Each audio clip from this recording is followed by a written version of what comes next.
Well, hello once again. Good evening, everybody, and welcome to Soccer's Overtime, your weekly look inside the San Diego Sockers and the Major Arena Soccer League. Here with Tony Sanchez, Craig Elston here with you. We are live on YouTube on San Diego Punto Football for our Tuesday night get-together.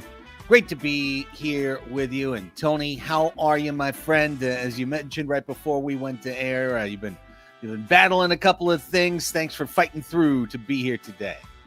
100%. It's nothing but a cold in these blizzard-like San Diego conditions of 55 degrees.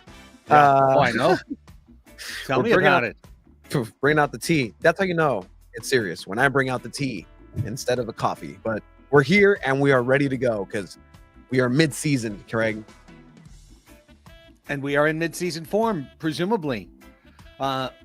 Except on the guest front. Well, isn't it just like it tends to be? Last week we had 2 guests. This week we have none. What are you going to do? Nonetheless, it's great to be here with you. It's great to be here talking Sockers, and we've got a lot to talk about. Let's set the menu for you and let you know what's coming up on the show tonight. It's a trip to the Show Me State for the Sockers. Only 2 points to show me on the way back. We'll recap a loss in Kansas City and a comeback win in St. Louis. At least they got those 2 points in the suitcase. Is the MASL ready for an all-star game? Oh, ready or not, here they come. We'll take a look ahead to the exhibition tomorrow in MASL news, as well as the crystallization of what's going on in terms of the standings and the stakes for the remainder of the season, which will lead us directly to Soccer's news. A 2-match preview. Home and home. San Diego and Chihuahua. Big stakes ahead. We'll get it all set up for you. It's your place, Sockers fans, to get on in. Welcome to everybody in the chat. Great to see you there. Get on chatting. Appreciate having everyone. We do this show for you. We wouldn't be here if it wasn't for you. And we say thank you for being there here on Soccer's Overtime Live. Well, Tony, I was honestly very curious as to what this weekend would bring, and whether it was on the big screen or on my phone next to me, had my eye on these matches all the way through. And, I think last week we kind of set parameters and thought that maybe 3 points the right way, meaning if you did happen to drop it in Kansas City, but you pulled it out in St. Louis, it wouldn't be a bad result. It would be kind of like the lowest result you'd be fine with. Well, how do we feel about 2?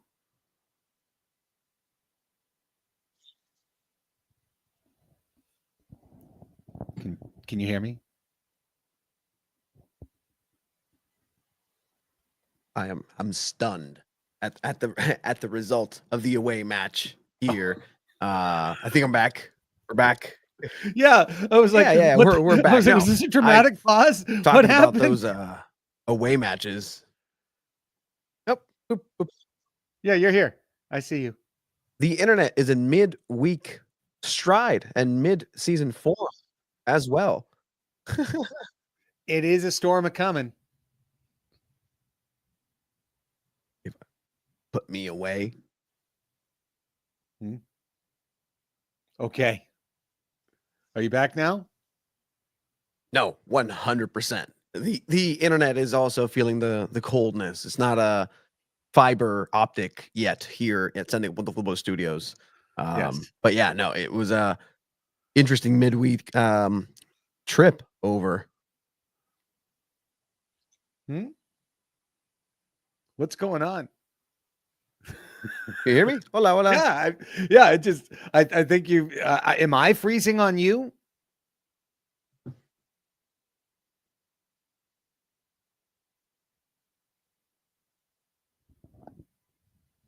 Okay. Hi, Susan. It's me here with you. I think this thing's working. Seems fine on my end. We're back. Okay.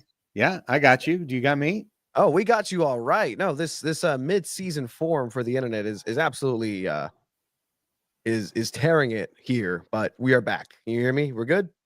Yes. Okay, Absolutely. Kelsey thinks she's had a stroke. I feel like I had a stroke. I was like, is this real? Am I alive? What's going on? Felt like a fever dream here in a couple of minutes, but we're good here. We're all good. Yeah, no. Oh, I was teleporting. All right. Look at that. Yeah. It's a new skill. Yeah, it's all good. It's all good. Okay, Yeah, so love it. back to 2 points instead of three. Your thoughts? Yeah, no, it was going to be a difficult ask for San Diego to go to the Midwest and be able to get those 6 points. You know, we spoke with Cardenas last time, but either way, it was going to be a tall task to require and ask for this team to do so much traveling and really give it to some of the best, well, at least one of the best teams that's going to be in the playoff hunt in Kansas City. Kansas City is always a difficult place to play. And man, let me tell you, that game felt like a playoff game. You can feel the intensity through the screen as you saw, Tavoy get into it. You saw the Comets also give it back and feel that home, just that home presence behind them with the fans. So positive. There was positive points too, and not the best, but positive. Yes. Yeah, I feel like it's just the best of the worst case scenarios. Essentially, is to get an overtime win at least, get a win at least, leave on a win at least, happy flying home, something to build upon, and maybe lessons learned in Kansas City, and maybe more importantly, lessons learned about specifically playing back to back. And for a veteran team like the San Diego Sockers, I think, as we wind up going through these two videos in a moment, I don't think it's any coincidence that Luis Morales scored a game tire in St. Louis late and that Sebastian Mendez scored the game winner late. The two kids under 25 that are playing major roles for the San Diego Sockers, or 25 and under, I should say, that are playing major roles for the San Diego Sockers. It's hard for older legs to bounce back when you travel play all in the span of, about 21 hours or so. But you also learn some lessons maybe, and hopefully the coaching staff learned some lessons that they can apply to a time when right around the corner, April 4th, 5th, 6th, you're going to have to either win 2 games in 3 days or 2 games in 2 days in order to get to the Ron Newman Cup Finals. Those are the only choices available to the 8 teams that are coming to Front Wave Arena. So if the Sockers wind up, and there's only 2 spots that get, there's 4. You can either finish in the bottom 2 or the top 2 in order to play on Friday and Sunday. I don't think they're going to finish in the bottom 2. So if you're not finishing in that top 2, then you have to plan to win back to back. And I think some things were, at least some questions were raised over the course of the weekend. Yeah, absolutely. And hopefully those questions do get answered. And that's something that the Sockers have been doing well this season. Questions that were raised before the season were answered and not only addressed, but really kind of put to bed in a lot of different ways. But as the season progresses, you do get those different looks of what it's going to take to actually be an A-side team in the playoffs. And right now, San Diego, if they cannot get this road situation or back-to-back situation handled right now, or at least figured out or have a cohesive plan, I'm not very comfortable going into playoffs with that same scenario, especially when you're relying on so much talent to come through. And it's Morales and Mendez, not to take anything away from them, who are bailing you out in a lot of these situations. It's going to be a team effort, not just individuals here. Well, with that, let's get to the film. The film don't lie. And we will start off with a Friday night in Kansas City, an anticipated game, Golazo Network, Sockers Comets, huge crowd. Great example of what a true final would look like, especially if it was these two teams. And Drew Ruggles really came up to play, was given a little bit too much space by a young player there, Acosta, to get his left foot open, and he gets 1-0 in a right hurry.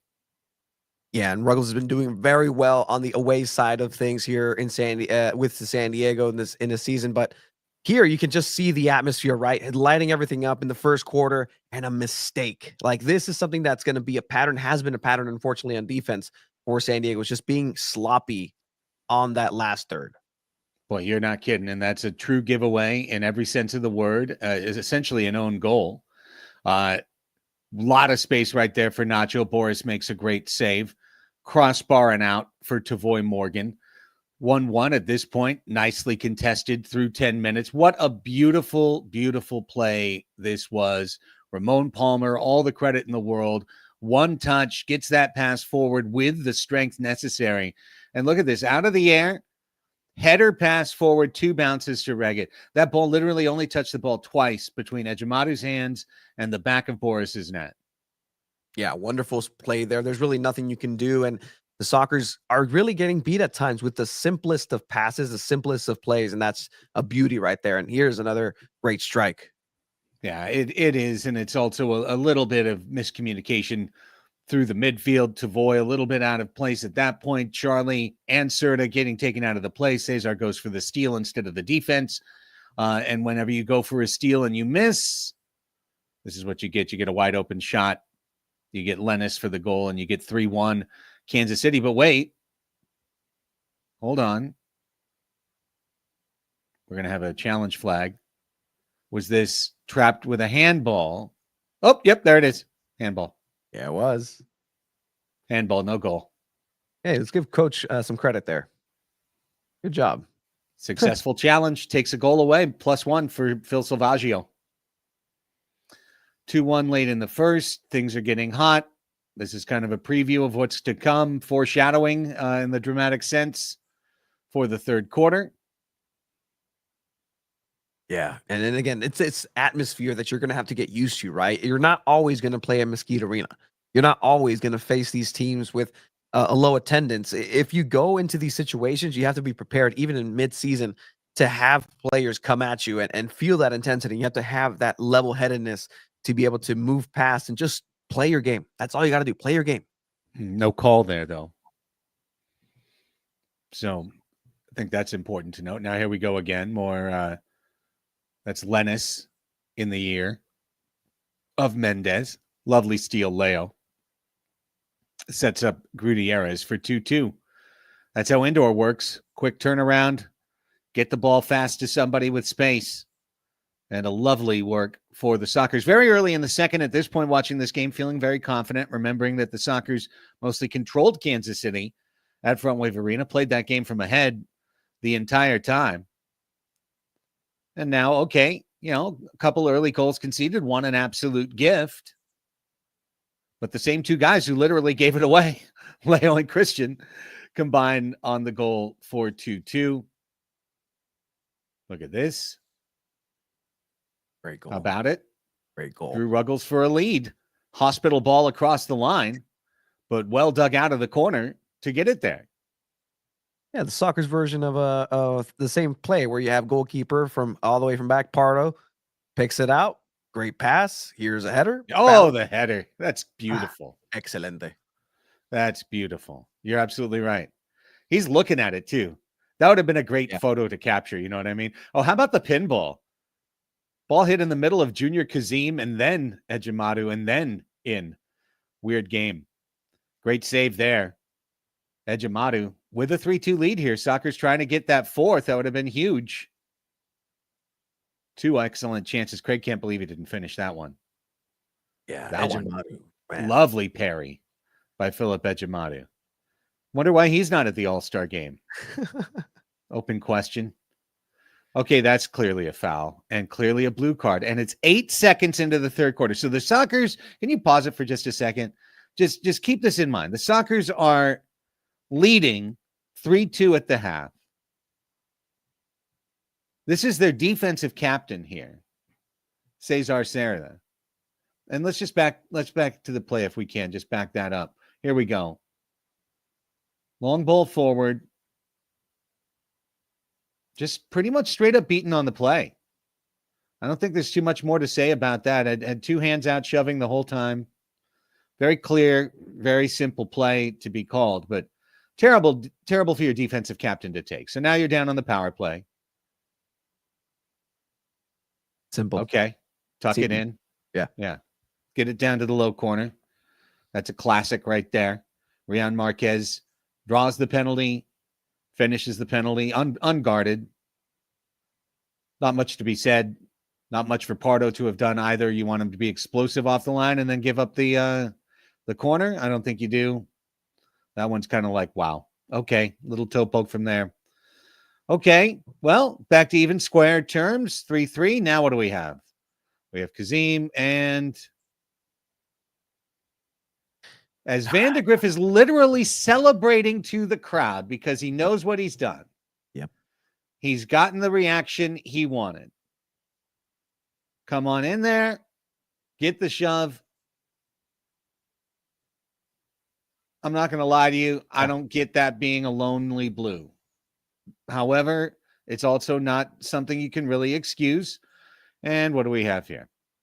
We got a quick conversion. We got 4-3 Kansas City. And honestly, Tony, we've got the game right here. This is the match right here for the San Diego Sockers. It's two Blues taken in 2 minutes to start the second half when you led after 30 minutes. You get the crowd in. Clearly, you get the team in. Now they're apparently also moonlighting on All That Jazz, doing choreographed routines. So, pinball gets taken away. T-bowing it, 5-3. Yeah. Bing bong. Nothing great here. Nothing impressive here. Just a unfortunate set. No one's even really coming in. Late to the party, Cesar right there, to be honest. Palmer finishes as a result.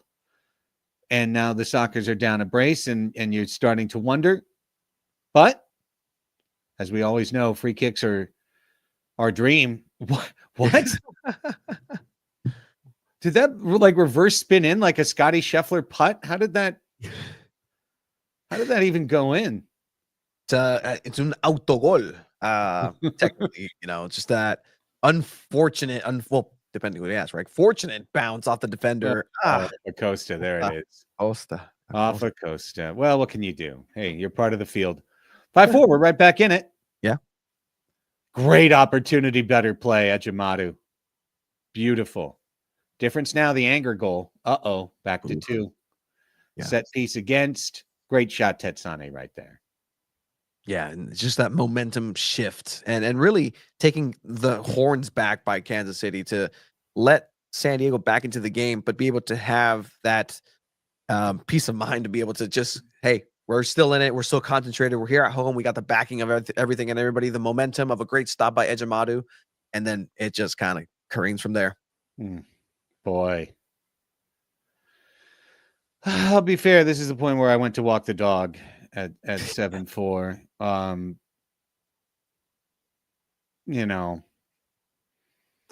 Sometimes you dream about them, those point blank stops, but sometimes you don't make them, and you can't ask somebody to make those every single time. It's just tough to watch, to be honest. Now we get into sixth attacker stuff. Once again, problematic. This isn't great film for 29. I'm not going to lie to you. Yeah. This whole game is some pretty bad film for 29. And I'm wondering if they reviewed the film. Mm-hmm. But this right there is the cherry on top for Acosta. And, the chance to get past Boris at the time. Now we're 6v5. And give credit. Yeah, give credit to Charlie. Like Charlie is the player that's just kind of just going along, just doing his job this season and being the most consistent player on attack, regardless of the time and the score line. Chadley is there, and he's a constant, and hopefully the rest of the Sockers can kind of match him on that level of just consistency. What a great goal. That's an absolute beauty. All right, try and get another one, but instead it's scooped down the floor. 9-5. Cue the fireworks. Nice goal for Henry Ramirez. Nothing to do but fish it out of the back of your net. Obviously, this one's going to Kansas City, all 3 points, but still time to try and work on the 6v5. Who knows? Maybe it'll be useful tomorrow. Foreshadowing. As the Sockers do get one late, and they do get one from goal side camera, the left side of the formation, as this time it's Luis Morales. He's got the power to get that one even through the kick save attempt of Ejimadu and get it to 9-6. And 9-6 is where the game finishes. But, I mean, really, it's the start of the third quarter for me, Tony. It's, a bad play defensively, physical bad play. What are you going to do? Cesar was beat. He decided to take the penalty opportunity at maybe a right-away goal, but what they wind up conceding is a right-away goal on the power play. So didn't work out. But then the Tavoy situation, tough foul with Junior Kazim along the wall. Vandegrift comes in and just does that classic tough guy stand over you thing. And Tavoy lowers his shoulder into him. Now, do I think that needs to be a blue card in a 3-3 match with 5,000 people and a Friday night on CBS Sports Golazo? I don't. If they went 2 blues, does Kansas City feel hard done? Probably. 2 yellows? Maybe. But I think, I just think it was not a like, I'm criticizing the ref decision. You don't need to do that. You just don't need to do that. And getting goaded into an emotional response, as Playback Project says, you can't let yourself get let in. But I think, credit to Eddie Trujillo, who always puts together these videos. He showed those early moments. He showed someone getting into Tavoy's ear and Tavoy not responding. And then it's the same guys, he's getting into it with Kazim. And then here comes Vandegrift. And now this time he does respond. The difference is one was in, the run of play in the heat of the match late. The other one's coming kind of right out of the locker room. It's 3 minutes into the third quarter. Why are we running hot like this in a spot like this? A veteran team needs to have those edges to win a championship. And so let's take that as lesson learned 1, hopefully, or better spoken, lesson 1 for the Sockers. Learned? We don't know. But lesson 1, you can't let your emotions get the most of you when you're playing in a hostile environment. You're guaranteed to play in a hostile environment if you make the Ron Newman Cup finals. So, whether it's Kansas City, whether it's Chihuahua, whether it's Baltimore, whether it's Utica, whoever you face in a final, they're going to have a great, rowdy, full, hostile environment. And if you lose your head, you're going to lose the game. And maybe if you lose the game, you lose the series. So lesson 1, don't lose your head. Don't take 2 blues in 2 minutes to start a third quarter when you're leading 3-2 in a big match on the road. Yeah, and it seems like Sockers need to do a better job overall of just throttling the energy, right? Matching the moment. There are times this season where the Sockers are kind of barely just sputtering out there, and they say, "Well, we're going to get it done with talent," and they barely meet that threshold. But at times, they're 1,000 revolutions per second more than they need to, and then they find yourself in this situation right out the gate in the third quarter. You need to level the moment. You don't have the team right now to take over and just say, okay, we're going to play Soccer's ball. We're going to control everything. It's clearly not showcasing itself. It's either be smart with how you expand that energy, expand the mental capacity to just say, you know what, I'm going to compartmentalize this moment, move on. Tavoy, to your credit, did have those moments. There's only so far that a player can be pushed.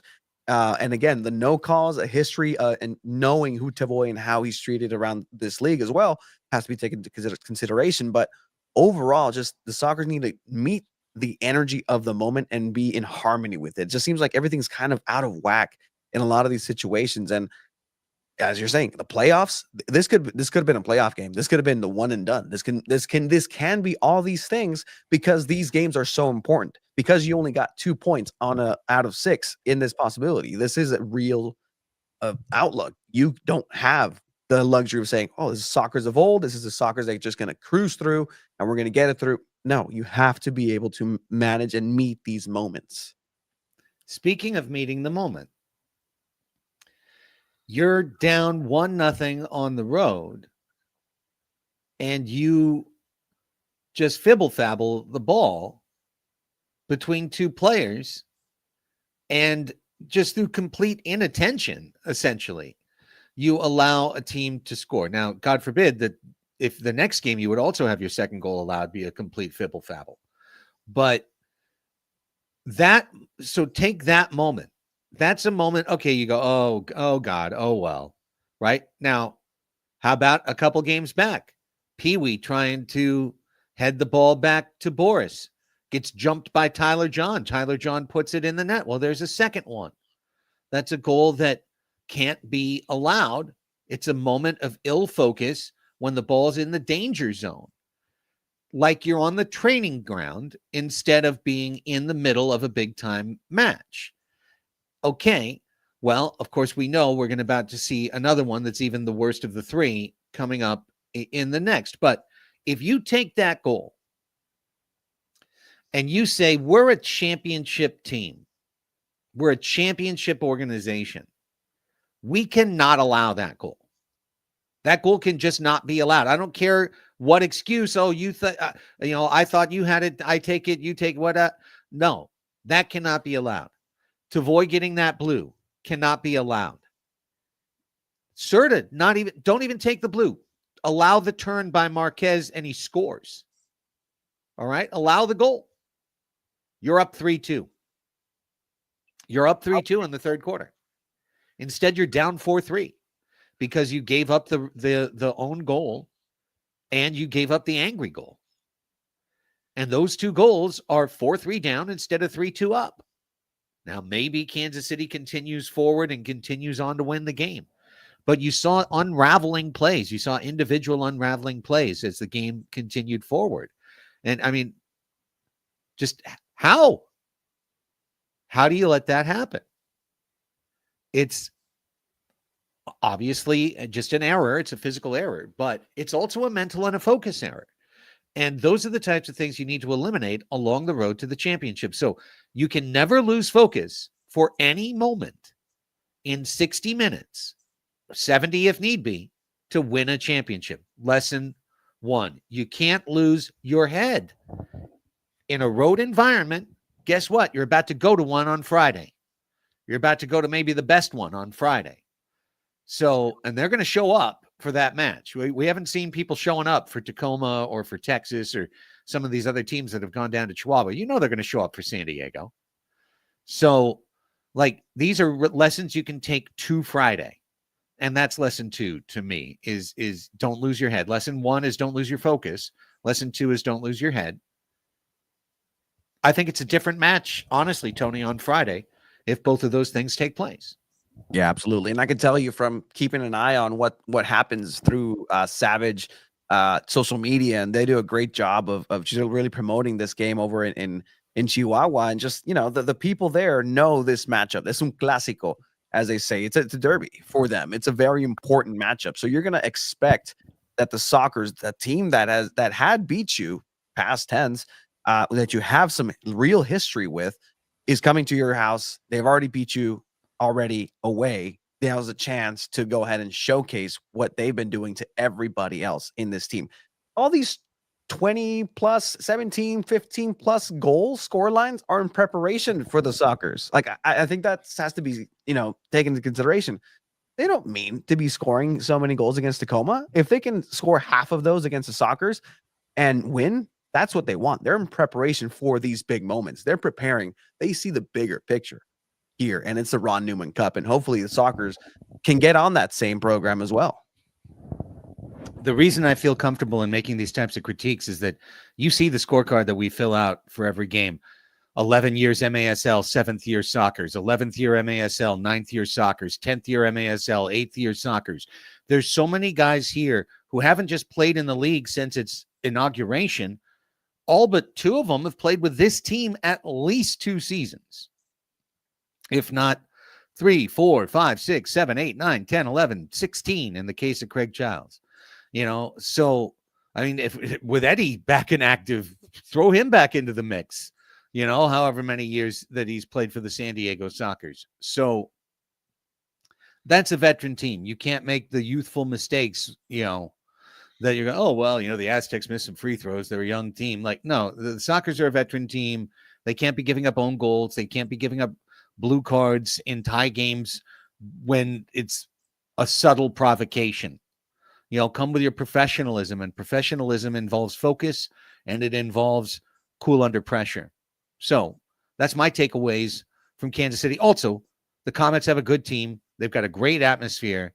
And if you get into a championship situation with them, Cable Dahmer Arena is a real and true advantage because they've got a real and true front office advantage over the rest of the Major Arena Soccer League. They've invested in their front office. They've invested in their tickets department. They've invested in marketing, and they have reaped the rewards, which is great crowds at a great arena for a great product.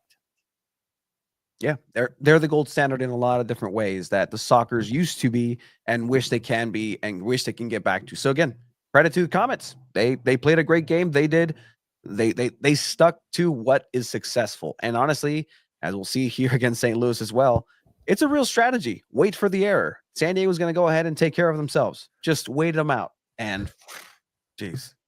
Well, let's do it. All right. Next game, Family Arena. This is alumni night for the Ambush. So they had a lot of their great old stars of the past out, but obviously not a great crowd. And right away, 1-0. Axel Chacunte, 2 minutes in. People just standing. This is the team that's just made a van ride, right? Okay. Well, 1-0. Let's just get back going. What the actual living heck was that? Nightmare fuel. Just for everybody involved. Every party involved should just rethink their day. Just restart the day. Go back to sleep. Wake up again. That's 2-0. 2-1. Hey, yeah, there we go. It's all good. We'll clean it up, guys. Turns out this kid can really shoot. Mr. Charlie Gonzalez. 2-1. Tavoy rims it off the goal wall. Nice steal back. Leo. Good block. Soccer's starting to get into the match, though. Paolo forced out. Look at that. Quick steal. Ruggles. Wallace score to Tavoy. Just a small, now, not the same kind of mistake, but Paolo kicks it off Drew's leg. He made a mistake in clearance. And 2-2. But the quarter's not over. And that one just hurts. That just hurts. The ball you see all the way. Yeah. The ball that's on the ground. That's a goalkeeper's black hole right there underneath the armpit on the side. Jeez, that hurts. Yeah. This was... And then this is even worse. And everyone's pointing and everyone's shouting. And St. Louis is celebrating. And I think this is a team goal against here. Just terrible. It's just absolutely terrible. And everybody is standing and watching the game for the Sockers. So now they're down 4-2 and they change keepers. Not seen, but now Xavier's in the game. Now you see him making some saves. Things settle down for San Diego. And a great run by Leo, controlling the ball, handling it over 2 lines, and pulling out the goal for 4-3. Good to see Leo out there and just keeping up with, making up for your own mistakes. Literally, the Ambush has done nothing but wait. And the inaction has led to them having a lead right here, 4-3. Pollo, doing Pollo things. And, he's there to protect that net and does a great job at it. But man, this did not have to be a 4-3 comeback right now. No. Yeah. And you're right. I mean, they had the Paolo Pollo combo first half. Yes. Paolo, there's great play. Christian Gutierrez, huge hidden play in this game. Gutierrez almost blows his leg out, crashing into the wall here, but denying that goal. That would have really changed things. It would have been another instant goal allowed. Instead, Soccer's pressuring, trying to find the tie. Now it's Pollo that's in there, taking care of business for St. Louis. They've had all of the halftime heroes out.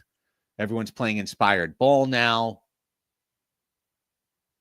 Fighting for that lead. Another great shot by Charlie. Better save. Put it in the middle. Ask for a handball. And I believe this is where the flag Yeah. comes out. Yes. Yeah. I mean, Yeah. What are you going to can't be say? that. It's a handball. It's a blue card. It's a penalty shot. It's Charlie. Great save. What do you want to do? Great save. Couldn't peck at that corner, but power play to continue. Put it to the back post. Take care of business. Who would do it? Craig Childs would do it. Naturally, he'd be on the back post. Leo finds him on the cross, and it's 4-4. Yeah. And in a match that doesn't need to be 4-4. Again, like great for optics, great for everything. But it's just a situation where really you're letting the other team, any team, come back into the game. And great save here by Xavier, just recovering. Sockers with a chance for the lead. Another big save. Sockers with a chance for the lead. Another big save. St. Louis with a chance to counterattack. Chilly Willy. Hey, that's why he's an all-star. And right now, I'm sure Joy Zanaboni is screaming something about like somebody at the bookstore or the librarian and the I believe so. the air conditioning, something. I don't know. Something. There's some creativity there. There's a lot of planning. Almost a killer 6-4 goal. Now it's St. Louis on the front foot. Huge save. Got a touch. Get another block. Top corner and out. Under 5 to go, down 1. Another deflection. Are we going to lose both games in Missouri? What a chance. Can't get under the ball. 4.5 to go. Uh-oh. X. That's kind of fun. Somersaulting over the ball to keep it on the free throw line. Very close. And he kept it. Maybe. Great save. 2.5. Now we're 6 attackers. Yeah. Remember, had to do this twice yesterday. Guess what? Pays off. Pays off in a big way. Luis Morales available. They found that spot on the right side of the attack that was available. And a 5-5 tie. Huge moment. Overplaying the defense there was St. Louis. Everyone moved to Leo. Ball gets over to Morales. Boy, you'd think they could do it every time. There is a reason they're number 1 in the league. That's for sure. Costa, great chance to get all 3 points out of nowhere. One-handed save. Excellent stuff in that. On to overtime. Oh, boy. Who's going to get the extra point? Sockers really need it. So does St. Louis. Wow. Good job, Xavier, staying strong in the heat. 100% on there. And Good then, boy. boy. Just not his day. Not his weekend, honestly. Yeah. Not his weekend. It happens. How do you miss that, Duduka? Thankfully, not an own goal. It's not for lack of trying by St. Louis. They were going for this win. They wanted it. They saw the victory in their hands. But Sebastian Mendez finds the angle, sends him home unhappy, and says, remember the name. Remember the name. Mendez, 6'5", San Diego, 2 points. The young man comes up with the big shot at the big time to put the Sockers onto the win column and, at least for the moment, into second place in the MASL. What a finish. They got it done. Another cardiac victory for the Sockers. And, man, you can only have so many of those. Luck is eventually going to run out, and you have to be ready for these teams that are going to park the bus and have an outstanding performance in net. That it's going to happen, but you have to be able to resolve these situations. It's either by forcing a play or just taking it down. You're not going to force and keep peppering. Sometimes bring down the decibels, make a finesse play. That's all it's going to take. It's time for 2 more lessons for the San Diego Sockers to take away from game 2. Maybe it's the same lesson now that I'm really thinking about it.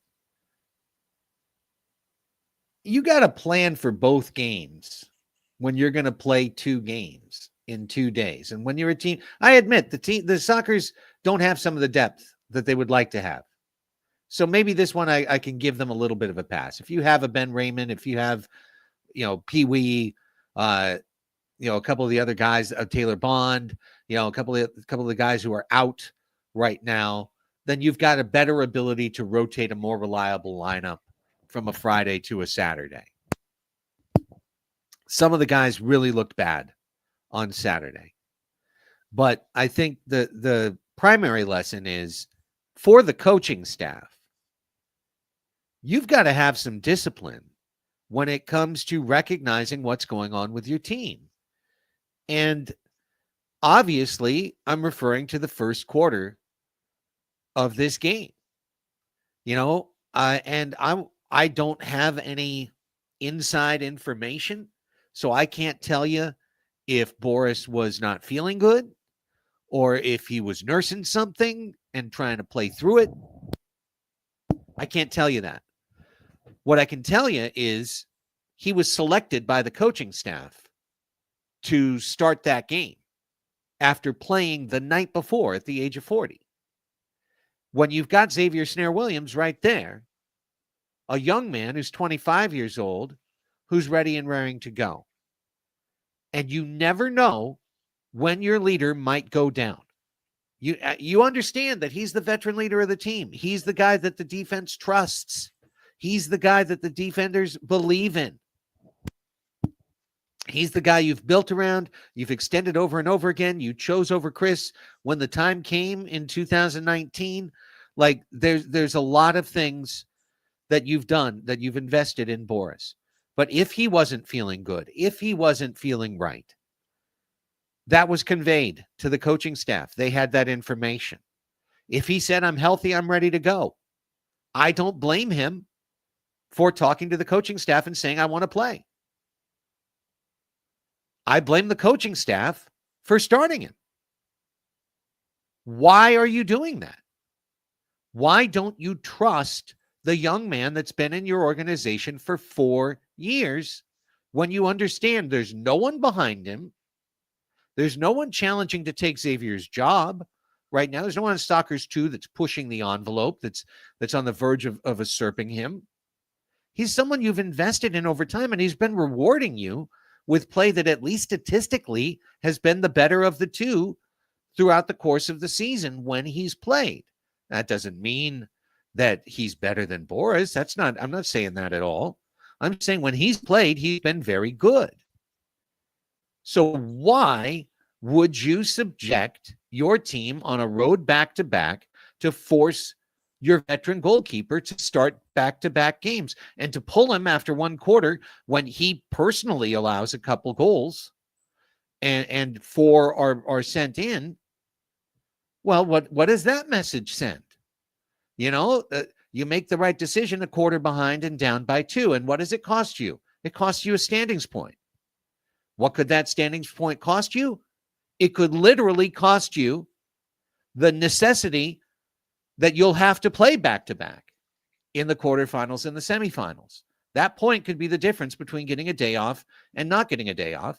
And not getting a day off means you're going to ask Boris to win back-to-back games. And yeah, there won't be a bus ride, from Kansas City to St. Louis. But honestly, that's not the difference. The difference is the recovery from game to game. It's not the bus ride in between. It's the recovery from game to game. So I think in the playoffs, there's no question. You ride your ace, right? You ride your ace. You do it. But in a regular season situation like this, I blame the coaching staff. I hope I've been clear enough, Tony, that this is not a criticism of Boris Pardo in any way, shape, or form. He is going to hold up his hand to play every time. He's going to want to play every time. And he deserves that as the captain, as the defensive leader, that if he says, I want to play most of the time. But if you're the coaching staff, you're the only people who have the ability to say, no, we have a game plan here. And that game plan is Xavier gets game 2. You're going to go all out against Kansas City. He's going to go all out against St. Louis. And we're going to try and win both games. And They didn't do that. They lost a standings point, and I hope it becomes a lesson learned, because here comes a not back-to-back, but a Mexico game, travel day, San Diego game, a really difficult gauntlet between Friday and Sunday this weekend for the Sockers and the Savage. It's really it's in the word coaching. You are coaching somebody to be prepared in a team sport. That means everybody, from every starter to the last person on the bench, better be coached to be in a position to succeed, to help your team be the best version that it can be every single game possible. That is not possible when you don't give the chances or are able to coach those aspects up where you want them. If you don't feel Xavier was ready for that and you say, hey, we're going to have to throw Boris out there, then you should also look inwards to say, well, why isn't he ready? Why do we believe he's not ready? Is it because, I don't know, show me. Xavier has certainly showed you otherwise as to why he has been ready, as to why he deserves it. Much like EC Money saying, yeah, Boris deserves the respect to start. So does X. X has been proving it. And again, I'm on you with that. With, you know what? Boris is always going to say, me, I will play. That's just the mentality. Being a goalkeeper, the funnest thing about being a goalkeeper, Craig, is that you get to play the whole game. You get to play more time on the field and have as much fun more than anybody else on the field. That is why you play a goalkeeping position, and you don't run as much sometimes. But that is part of being a goalkeeper. So I don't blame Boris saying, yeah, no, this is my spot. I don't ever want anybody to question the fact that I'm the number one. And I don't think there is that question that exists right now. But also you need to go ahead and give those reps, and even with Boris, hey, coach him up. If you believe that you're better than X at something, you should probably coach him up. Be that mentor, be that person, be that ally that can be looked up to and say, yeah, let's go ahead and do this, kid. Let's go ahead and work on this aspect. You're a great shot stopper. Your distribution could be a little bit this and this and this. Look, even for me, I'm a veteran. I just messed up in the first quarter. I messed up over in Kansas City. Look to that. Learn from this experience. And I think that's the aspect here. We need to make sure that the Sockers are moving forward and learning, not just saying moving forward and, we'll worry about that later, or it's not healthy. No, these are the things that the minutia that has stopped San Diego from being champions. Right now, the regular season errors and mistakes that are not addressed and you have time for. These are the reasons why you haven't been a champion, because you're not ready for when it's time to go in playoffs. And now you're going to have a chance to go up to Chihuahua, home and away, really putting up what you have right now. This is going to be, we talked about it last time. This stretch of games is going to be telling of who the Sockers will be at the end of the season. And right now, I'm not sure, 2 points, barely beating St. Louis, letting them into the game, letting those mistakes really just be highlighted. And you're giving highlights in a package, video package to every single team in the league. Hey, you want to beat the Sockers? Don't do anything. They'll watch the ball, and you don't even have to be attacking. You'll just stumble upon the ball, and you'll get a goal. And that's just the reality of it, unless proven otherwise. And I really hope that does get addressed. And I really hope, again, I don't think I'm speaking out of turn. This is what the film says. This is what we're discussing, what's on there. Yeah, I think the good news is, if, speaking from the standpoint of if you're a Sockers partisan and you're someone who is hoping that the Sockers win the championship, is that you can see very solvable problems on this game film. You can see a team that lost its head on the road when they were leading after they did a ton of hard work to take the lead, which part of the hard work was overcoming an own goal allowed when you made a dumb mistake and allowed a team to get in a free one, a free spot on the bingo board. You gave a team a free goal at home, and you still, found your way to the lead, and then you lost your discipline and you lost the lead, and you wound up losing that game. That's a critical thing that you can fix. You can fix your focus. You can fix your discipline. Those are things that are team related. They aren't physical skills. Those are things that are team related. Coaches can have a clear-eyed view of their team, and the great ones do, and the great ones use everybody, and the great ones empower everybody.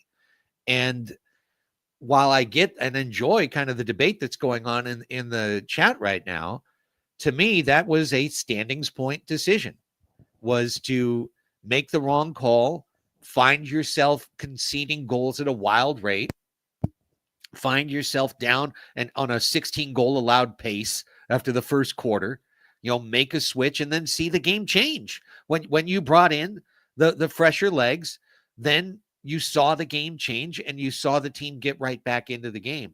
Well, that's a game you can win if you have a better decision-making plan going into the game. So these are correctable issues for a team that still should be considered one of the most dangerous teams with one of the best paths to the championship. But I just can't stress this enough. They're either going to have to win 2 games in 3 days or 2 games in 2 days. So these aren't little things that you ignore on the way and go, who cares? We got the wins.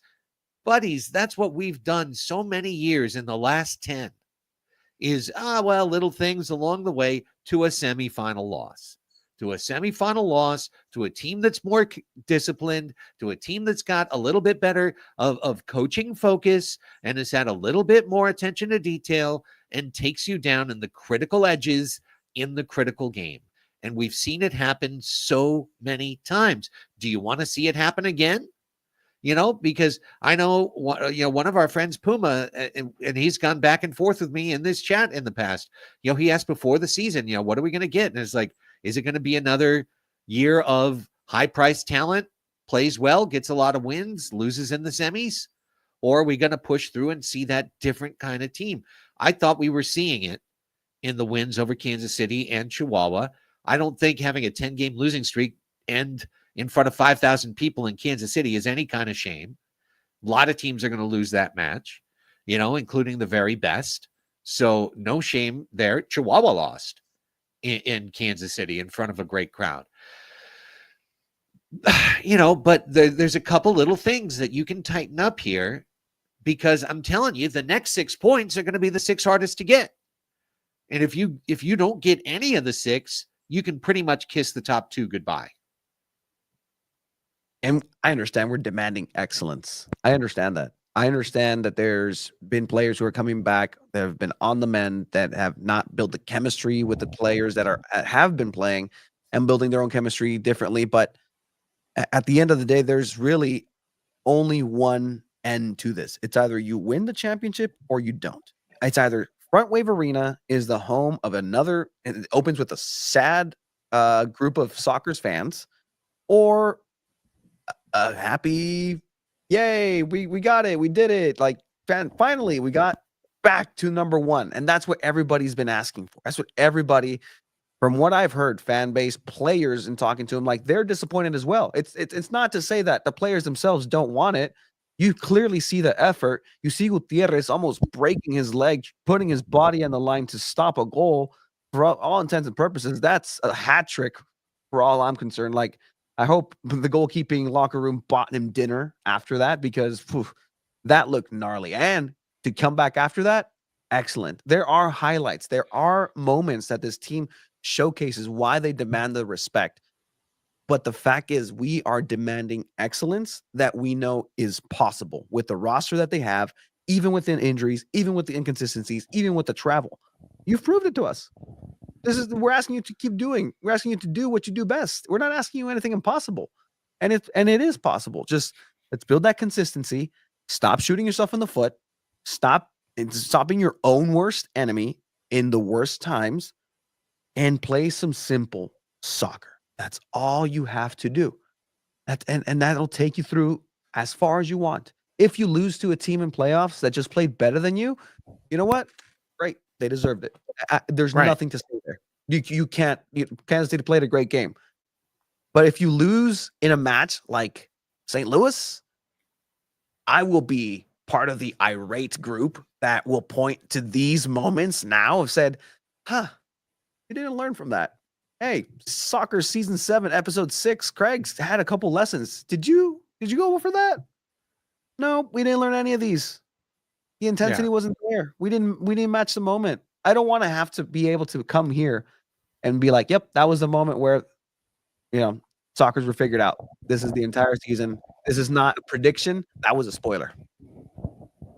And I love how Susan put discipline twice, but I would just put trust in there. And that means trust that your backup is ready to go. Trust that you can build a schedule where a starter starts 18 and another guy gets 6, and that's okay. And that's within the hierarchy, and it's planned, and it's fine, and it lets the guy who gets 18 be his very best for 18, and it lets the guy who has 6 be ready to go for the 6 that he gets. It's a very simple thing. It's not breaking the wheel here. It's a very, very simple thing. And the great news is, at least for this year, and who knows beyond, the Sockers have 2 young guns that can rise to the occasion in Luis Morales and Sebastian Mendez and be impact players in big games. That's huge. That's huge for this team. And hopefully they aren't called away for futsal or something, at the critical moment, because I know that happened to Texas last year. But if not, the Sockers have plenty of veterans who have been there and done that. But those young legs are really important. That young energy is important for this team as it continues to age through and then go through this season.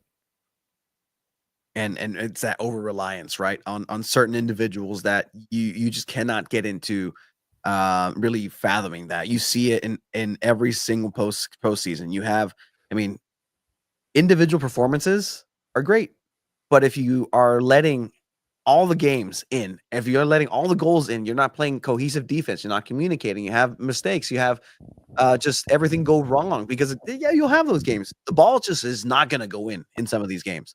If you're going to keep this low scoring affair going, at least make it a good effort out there, not because you decide to keep it interesting. And I don't know, is there like an old Buffalo Wild Wings commercial where there's a button and the sprinkler comes up and it's like, oh, you got to make this game interesting? Like, that's not happening for the Sockers. Like, this isn't the moment for that. But again, I really hope that people, if players are listening, if coaching is listening, like, we say this because we care, porque los queremos. We recognize the effort. We recognize that. But let's focus that in the right direction and pathway. Just focus it. Yeah. Well, 2 points out of 6. Let's take a look at the MASL standings. We can talk briefly about the All-Star game. But, as you see, now things have changed. Going into the weekend, the Sockers had the ability to win through and pass Chihuahua before they got to Chihuahua.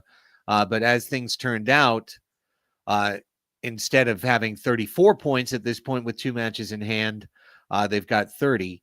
So Chihuahua now is, clear and away ahead. Now you've got 2 teams 1 point behind you in Baltimore and Kansas City that each have a match in hand on you. So your second place is as good as 4th if either of those teams win their next match. Milwaukee, who I cruelly excluded when I was just randomly talking about the teams San Diego could face in the championship. But Kelsey's right. It's because their crowd is friendly and beautiful. So I'm not as worried. Although that Van McNeil, man, he can whip him up with the towel. So just a horrible oversight, and management regrets the error, Kelsey. But there's Milwaukee, a legitimate 4 points behind. They're even in 13 matches played. There's Utica, as predicted, rising in the standings up to 6. Empire continuing to, 6 and 9. Looks like they've got a pretty clear path to the playoffs. And I'm here to tell you that St. Louis will overtake Dallas. Like, somehow, some way, Frank will get that team into the playoffs. Paolo and Pollo will get that team into the playoffs. St. Louis will pass Dallas. Dallas doesn't have much going on. St. Louis is playing at least better ball. So I see that how it lays out. Tacoma, I've lost hope. And Harrisburg and Texas have always been here to fill out the schedule. And so they shall. Yeah, I mean, everything's kind of setting into place, and you look towards the top, and it's almost as uncertain as the middle. You can always predict, well, this team should end up here if the trajectories are correct, but it's the Sockers who really it's in their own hands. They control their own destiny, and not all the teams have that luxury or will have that luxury moving into the latter part of the season. But right now is really the time to hone that in, and this can all be forgiven in a lot of ways. If you beat Chihuahua twice, if this soccer's team beats Chihuahua twice, whether it's in overtime, whether it is whatever you do, if you are able to do that, me callas la boca. My mouth would be like, oh, all right, hey, you proved me wrong. You proved everybody wrong. Keep doing that. But don't just think like, oh, we did it once, we did it twice. We can do it. Do it when it matters too. But until until proven otherwise, I will have the doubts, and they're not unfounded doubts. It's just something that we've been seeing. It's a trend, but I really hope that my mouth gets shut. I always welcome that. Cállame la boca, cállame el hocico. I'm okay with that. Well, and I mean, again, we knew this was going to happen. You get to around this point of the year and the standings crystallize. And by that, I mean you start to see what the real stakes are. If the Sockers beat Chihuahua twice, like you said, dream that they get all 6. If the Sockers get all 6, you are now 36 points with 15 matches played. Chihuahua 37 points with 17 matches played. You've won the season series. You've clinched the tiebreaker against them. You've got a clear path to number 1, like a clear, obvious path to being number 1. So even if you get 4 points out of 6, right? You're in a really good situation. 5, incredible situation. Mm-hmm. So that's great. Now, if you get 1, 2, 3 points, you're probably looking at 3rd or 4th place at the end of the year. It's looking a lot more like that. Somebody can struggle. Somebody can get hurt. Something can happen. Things always happen in sports. It's the randomness of life. So nothing's certain. It's not a computer program. But take a look at the matchups. Let's say you finish 1st or 2nd. All right. Who are we playing in the 1st round? Let's scan down. You're playing Empire or Dallas or St. Louis in the 1st round. You're going to win that game every time. Pretty much you're going to win that game every time. And you're going to get a day off before you play the semifinal. All right. Now let's just say you have a nice little solid, strong finish to the year, but you wind up in 4th place because Baltimore's good, Kansas City's good, Chihuahua's good. Well, now you're facing Milwaukee in the 1st round. Yeah, you might win the game, but that's a tough matchup. Even if you finish 3rd. Uh-oh, is this worse? Now I'm facing Kelvin in the opening round. I might get my torch snuffed before I even get to anything. But here's the other thing. Now I'm playing on Friday. And that means Saturday, now I'm taking on one of these top 2 teams. I'm taking on either Kansas City or Chihuahua or maybe Baltimore. And I'm taking them on my home floor. But I'm doing it on the 2nd day of a back-to-back. They've had a day of rest. Probably based on what we've seen, we're starting our keeper back-to-back. We've got a lot of older play. We've got a 40-year-old captain. We got a 40-year-old defensive captain. We got a lot of guys 35 plus on this team, and they're going to play back-to-back. So it's not as easy a path. It's not as sure a path. So it doesn't, and you're right, the whole team's not 40 plus. I'm just saying you've got key players that are in aging situations. So I look at this as a playoff within a season is this weekend because the advantage gained is so huge based on the stakes that are present.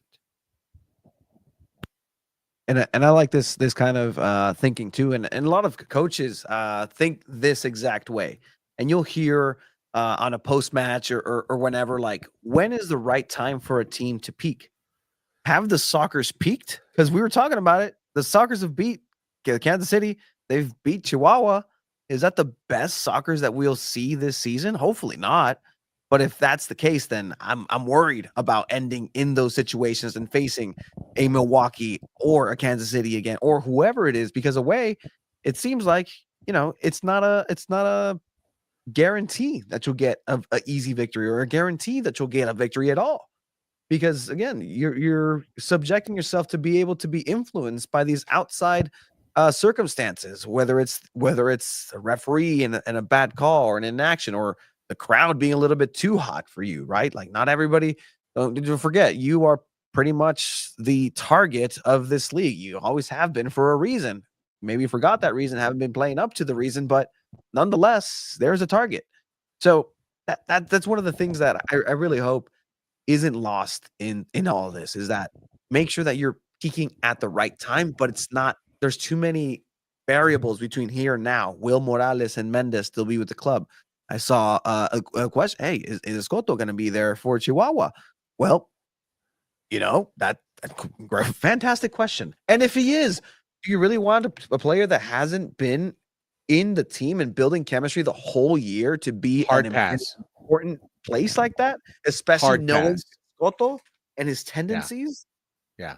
Like, I don't know.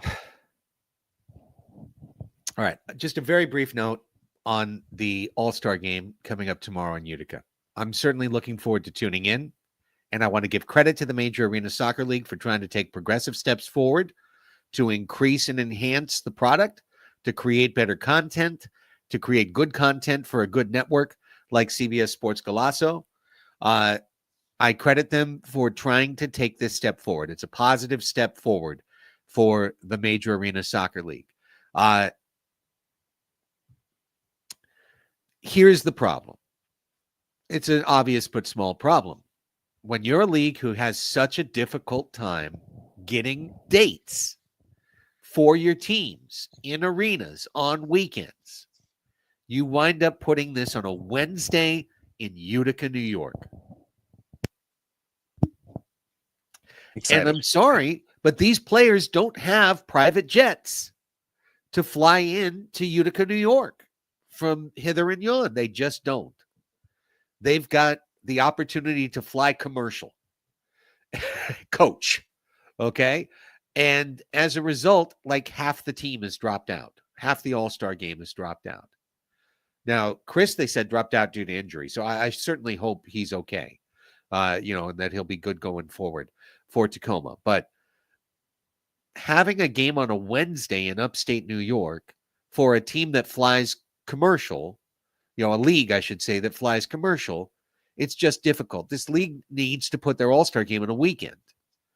But to put their All-Star game on a weekend, they have to cancel a weekend's worth of games. And in order to cancel a weekend's worth of games, you need some arena dates that are going to allow them to fill that out. And that's an issue every single year. So that's the only, I wrote in our menu, is the MASL old enough, basically? Like, are they big enough to have an All-Star game? And I think the honest answer is no. They aren't, because you're hosting it on a Wednesday in upstate New York, and almost everyone who doesn't live on the Eastern Seaboard is bowing out of the game. And I mean, you get why. You just truly understand why. Players on losing teams like Ortiz or Pereira, like they can make the trip. But the Chihuahua and San Diego boys had no chance, because if they did that, they were basically punting the weekend. And we just described how important this weekend is. It could literally be the title or not the title if you get enough points this weekend. So I really credit the league for giving it the effort, and I hope the game is really fun tomorrow. But you do have to have it on a weekend if you want to have the kind of game that's going to actually have the stars of the game all there, that's going to create the kind of content that you want to then market to a bigger network, to a bigger audience. Yeah, I mean, what's an All-Star game without All-Stars? Respect. But what's an All-Star game without champions? Respect. But That just doesn't make sense. You're trying to get, exciting players, and sure, you'll have the exciting players with Kelvin Oliveira, but this could have been so much more. The potential's there. Again, good job for trying. Great for effort, but the execution of it is a little bit just cumbersome in the way that's being rolled out, and it could have been so much more. And even then, it's very difficult to do an all-star game in season. Like, hey, there's all these extra tournaments that are taking some of your players away. The Kings League, this league. Maybe you harness some of that. Maybe you partner up. Maybe you do something to have the stars, the followers, right? Because some of these players that aren't playing have thousands of followers on social media that you would love to get their attention, but you're just not. You're just not. I mean, I'm looking at Utica and their views on YouTube when Kelvin Oliveira is playing. Like, Brazil tunes in. Like, the country of Brazil is tuning in to Kelvin Oliveira playing, and for good measure, because he's fantastic. But the potential is there, and so good job trying. But man, like, it's a star game. Like, there's supernovas, but then there's like, And in case you think we're just being too critical, I would just also note that the two of us are finding out up close and personal. You can get up to the first division in U.S. soccer, and you can find complete disorganization and things that aren't quite ready for prime time, and things that are half or quarter baked, and so on and so forth. So, the MASL is understaffed. Most every team in the MASL is understaffed, and I give them a ton of credit for being where they are. Eddie Bear 60. Can we talk about season ticket renewals? Well, I heard they went out. I saw the graphic, and I saw people complaining on MASL off the wall that the rates went up for next year. And I would like to note without opinion that I am not an employee of the San Diego Sockers. I'm an independent contractor who is only here to announce 12 home games, as many playoff games as I can, and do this show on Tuesdays. And that's my remit, and that's what I intend to fulfill. And I think Sean Bowers is a great guy to chat to. And I would suggest chatting to Sean Bowers, because he's the boss man and he's the guy who can make a difference. He's the guy, if he needs to make a change, he can force a change through. So I hope everyone has been satisfied with their experience in the first year at Front Wave. I'm sure there have been some bumps along the way, and I've heard some of them. And I know you've heard some of them too. But, that's a small crowd, or a small crowd of a small staff, I should say, that's trying to do the best they can. And I wish them well all the time. I hope everything works out. Likewise. And I appreciate saying that, Susan. Sean's been receptive. You bring stuff up. So bring it up. I'm sure they're trying to do the best they can to try and keep the lights on in that place. And I'm not privy to the P&L. I'm not privy to anything. I have no inside information whatsoever. What I do know is just what you saw, what you guys have posted. So looked like rates went up. Some folks, have some questions. Send them Sean's way. Okay, well, I think we've talked a lot about what the Sockers need to do to win in Chihuahua, just by talking about what they didn't do in Kansas City and St. Louis, Tony. Yeah, I wholeheartely agree. This has all been a preview, really. If Chihuahua's watching, I mean, hola, but maybe ignore the other part where Chihuahua does scout. They do their research. They do adjust. That's why they're so good, because they adjust. They make those adjustments, and they watch film, and they do these steps and that minute. That's why they're back-to-back champions, because they do these steps. And so if you've been paying attention for the last hour and 16 minutes, you can figure out what you need to do. And if you're the Sockers, stop doing that. Stop doing those things. Do the opposite. Simplify things. Play against this opponent like it means, and with the respect that it deserves.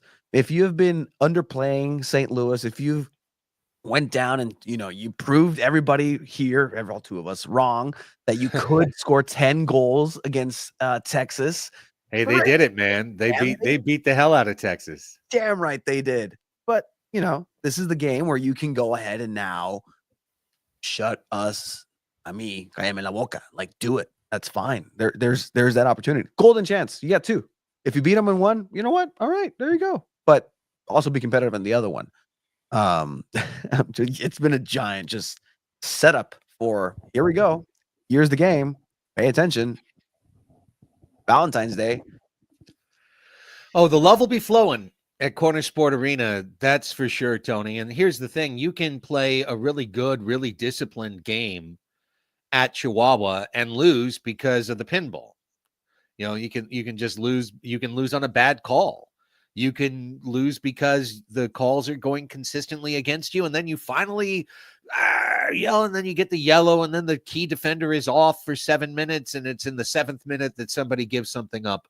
A younger player doesn't read the ball off the wall the right way, and Chihuahua scores. But if you do the mistakes that you did last weekend, and you start the game down 1-0 because you're going to concede an early goal that's just out of inattention, and that you're going to concede a goal later that's out of anger and emotion, and so that's now 2-0 down, forget about it. The odds of outscoring Chihuahua in a game by 3 at home is really low. The odds of beating them by 3 at home is really low. And if you think about it, if you give them 2 that you don't have to, then that's really the task you're setting up for yourself, is a chance to beat them by 3 in order to win by 1. And that's not a great way to play. So Sockers need to have their very, very best effort of the year, and that might still not be enough to win in Chihuahua. That's just the nature of it, going to Corner Sport Arena against a great team that plays better at home by the largest margin, I'd say, in league history than they do on the road. They're a fine team on the road. At home, they're dominant / unstoppable. So the Sockers are the one team that in history has gone there and won 3 different times. It's just a matter of, can they find that and squeak one out? I truly believe they can. I know they've got the talent. It's if they put it all together and they play a clean match and get the breaks. If those things happen, they can win the game. And there is a game that we referred to a couple of weeks ago that the Sockers should be studying. It's that Tacoma Chihuahua game. Tacoma lost 4-1, but they held Chihuahua to 4 goals in a close defensive effort. And that's Tacoma. We've seen where they're at as of recently. It's not the Tacoma that beat you on the first game out at all, but they were able to do something and probably unlock a different version inside of Chihuahua that had to be pressed at Corner Sport Arena that nobody's done since the Sockers beat them. So this is the 2025 Chihuahua Savage that you're playing against. This is a different Chihuahua Savage. They are also beaten, and the morale may be different because they've also been challenged on a bigger floor. But now you're at home. They had an opportunity to go ahead and get and destroy Tacoma. Then Tacoma comes back and says, no. Let's not. Here, you can win, but not so much. And they got it done. The Sockers, with the talent available, with the discipline, hopefully, that they have, with the luck, ojalá, that you can't count on that. But you have what it takes on a level playing field, even if it's a small, a small floor, small arena, small space. You still have every ingredient to make a fantastic outing turn into a win at Corner Sport Arena. But you got to do it. You have to be fantastic. I saw the MASL tweet or Facebook or something that Friday's game will have an English language broadcast on a YouTube channel called The Soccer Network. And some guy who has called the USL Championship team in Detroit is going to be announcing it. And it said exclusive English only broadcast, The Soccer Network, or something like that. It won't be us dealing with a feed. Okay. Because Tony, What are the odds that this dude in Detroit is promoting this broadcast based on an email he's gotten from someone at the league that's busy with the All-Star game saying, yeah, Chihuahua said that they would have a clean feed for you?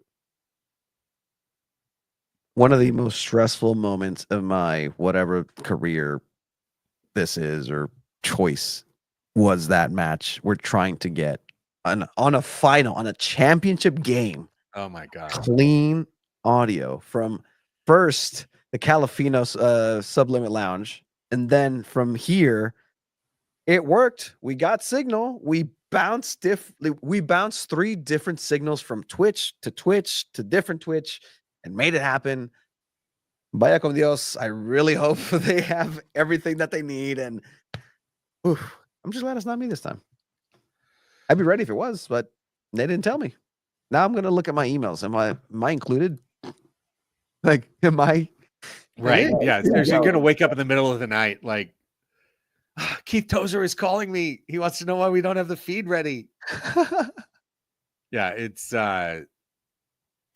here's what I would say, Sockers fans. You can get the Spanish language broadcast on YouTube on MASL TV that will probably work. Like I'd say like 98% will work. Or maybe this English language broadcast will work. Maybe. All I know is we've tried like 4 different years. There's 2 people who know about this better than anybody, and they're both on this show. I just want to say vaya con Dios to our friend in Detroit.